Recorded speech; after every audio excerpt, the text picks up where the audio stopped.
কমিটির অন্যতম সদস্য ডক্টর এজেড জাহিদ হোসেন,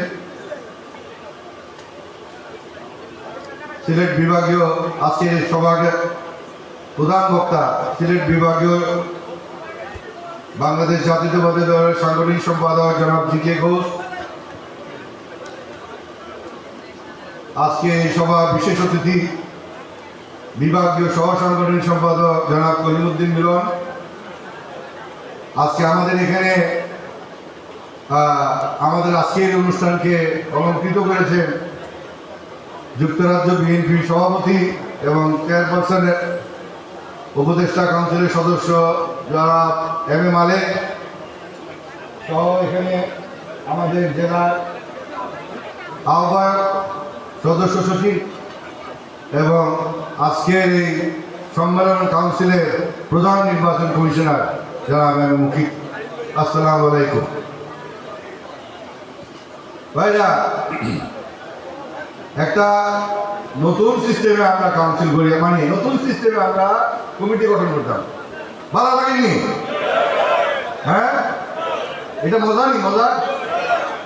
হ্যাঁ, ঠিক আছে। তো আমরা এত বছর একভাবে রাজনীতি করছি, আমরা সময়ের কালে আমাদের দলের নেতৃত্বে ভারপ্রাপ্ত চেয়ারম্যান সাহেব আইসে, তাই ওয়ার্ড লেভেল থেকে জেলা লেভেল পর্যন্ত সম্মেলন কাউন্সিলের মাধ্যমে কমিটি গঠন প্রক্রিয়া শুরু করছে, যার প্রক্রিয়ায় আমাদের আজকে এই সদর উপজেলা সম্মেলন কাউন্সিল, এর আগে আমাদের 12টা ইউনিয়নের 13টা ইউনিটে অত্যন্ত জাঁকজমকপূর্ণভাবে সম্মেলন অনুষ্ঠিত হয়েছে নি? হ্যাঁ, সময় পরিক্রমায় দলের আদর্শে এবং দলের পরিচালনায়ও পরিবর্তন আসে এবং তাই এখন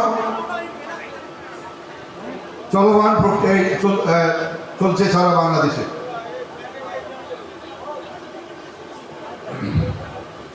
আমরা সদর উপজেলা দিয়ে আজকে আমাদের এই সম্মেলন প্রক্রিয়া শুরু হয়েছে। আগামী 28 তারিখে রাজনগর উপজেলা সম্মেলন নিব এবং পরবর্তীতে এই জেলার বাকি থানাগুলি থানা সম্মেলন নেব। আমি বেশি বক্তব্য রাখতে চাইলাম না। আজকে আমাদের এখানে 5টা পদের লাগি 16 জন প্রার্থী খাড়া হয়েছে।